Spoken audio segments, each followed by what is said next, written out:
Hi guys, morning, and here's day 2 of the PE activities. Just want to say well done to everybody who participated in the Zoom PE activities yesterday. We had lots of fun. Myself, Miss O'Sullivan, we had a great time, and hope you guys enjoyed it as well. Now today's activities are based on athletic skills. Now we're going to focus on 2 athletic skills in particular, and that's jumping and throwing.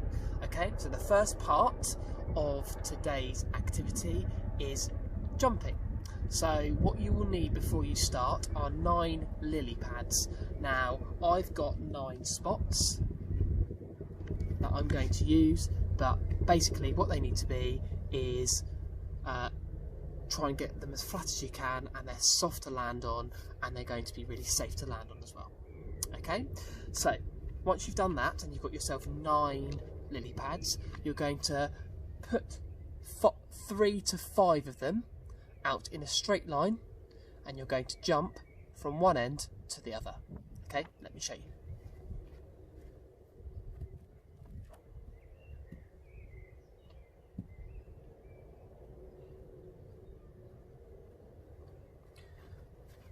Okay, so I've put 4 spots out.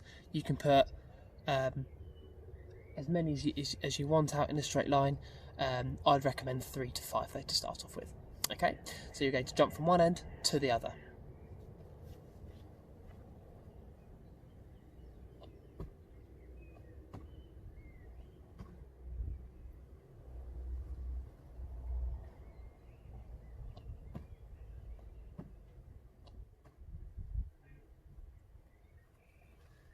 Little pointers, make sure both of your feet land onto the dot or whatever object you're using, and make sure that you use your arms to project yourself to accelerate forwards, and when you land make sure that you bend your knees.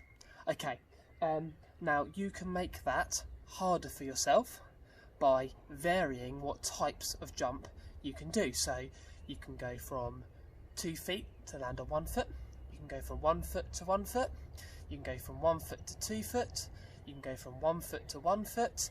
You can alternate every time that you jump onto a spot. So you could go from 2 foot to 1 foot to 1 foot to 2 foot. You could go from left foot to right foot, left foot to right foot. It's completely up to you. I'll demonstrate and I'll show you a few options, and then you can create your own pattern of jumps.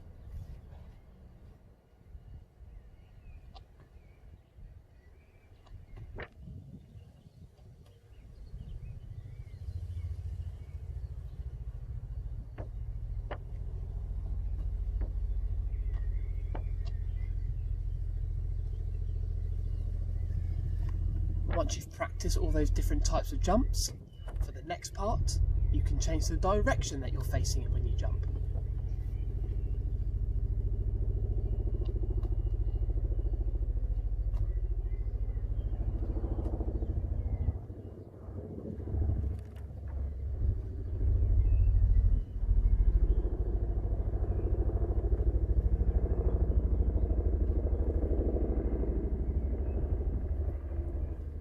Then, once you've mastered that, you can tie in the 2 different skills, so varying the jumps and varying the direction.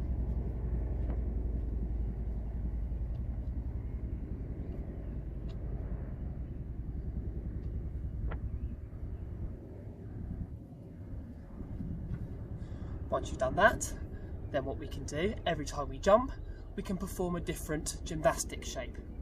So for example, you could take off from the ground and perform a star jump into the air. You could jump up into the air and bring your knees up to your chest. Okay, so not just changing the type of jump and changing the direction, but also now performing a different gymnastic shapes whilst you jump.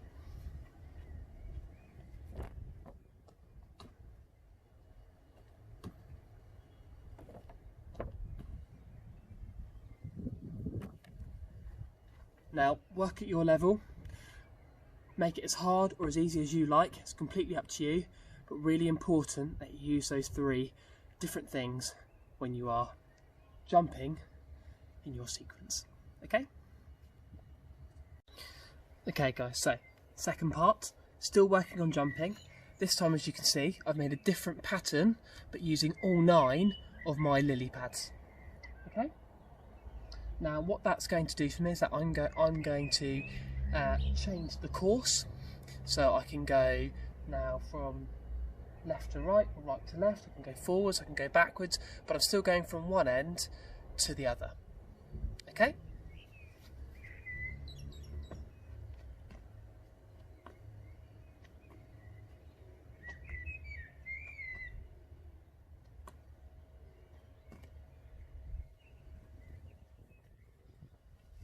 So as you can see, throughout my pattern, I'm making sure that I'm not just changing direction or changing what type of jump that I'll be using, but I'm also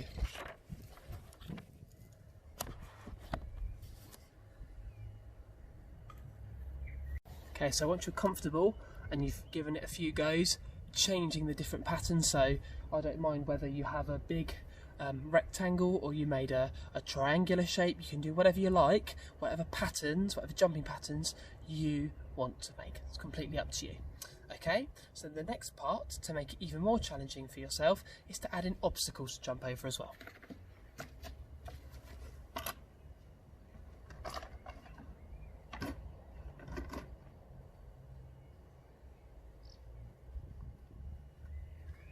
So as you can see, I've put in some slightly higher obstacles, so that I've got to make sure that I really take off from the ground to get over the obstacles and to remain safe. Okay.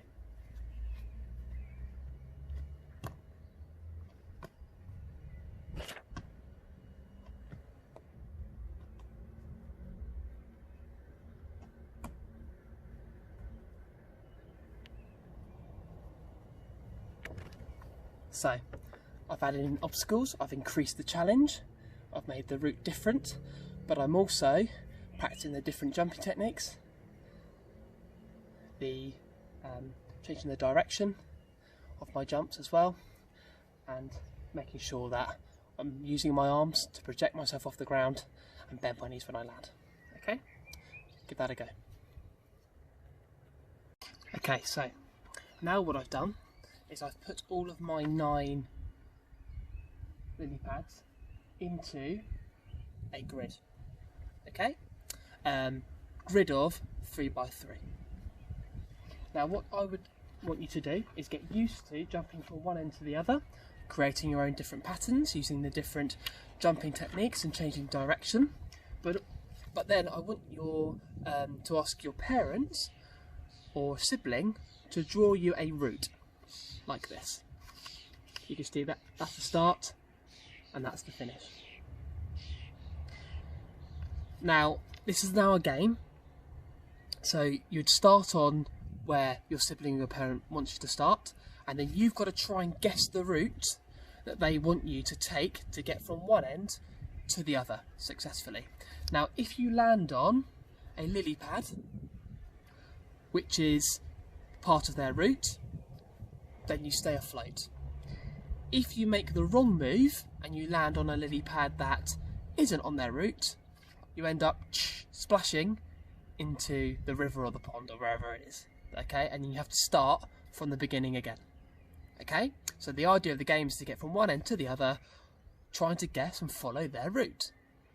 Okay, once you've done that and your parents has drawn you a couple of routes and you've played the game a few times, maybe you could challenge them, completely up to you.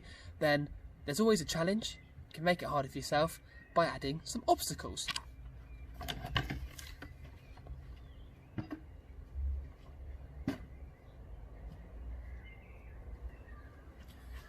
So let your parents design it, you design one for your parents, you can put the obstacles where you like, make it as hard or as easy as you like, guys. You have ownership of the game, like I always say, so you make up the rules. Okay, happy with that? Give it a go. So, second part and final part of your athletics activity session today, you're going to be working on throwing. So what I've done is, I've got 3 different targets. I've got 2 buckets. You can use any objects, but make sure that it can hold a ball into it. I've got 3 different types of balls, You could use one ball, it's up to you, and that'll become really clear to you when you see me demonstrate. And then finally, here, I've built, I put a bucket upside down, and I've put something that I can knock off from on top of the bucket as my third and final obstacle. Okay, so let me show you the game. You are playing against the timer this time, and you've got to try and complete this course as quickly as you can, and then try and beat yourself the next time that you do it. Okay, so let me show you how it works. So, you start at one end, I put a marker down. For the first object, I'm going to perform an underarm throw and try and land it inside the bucket. As soon as I've landed it in the bucket, I go and collect that obstacle and I bring it back. The next target, I'm going to try and use a bounce pass to land it in the bucket. Excellent. So you pick it up and go and collect it. The final obstacle, you've got to use a ball and overarm throw to knock the obstacle off. Excellent. You go and collect it and bring it back. Stop the timer. So, 3 different types of throws: underarm, bounce pass, overarm throw. Do it as quickly as you can and then try and beat the timer the next time that you do it. As always, you can make it harder by putting them further away. You can add more obstacles in to land the ball into, or you can make something higher to knock it off, or smaller target. It's completely up to you. You have ownership, like I always say.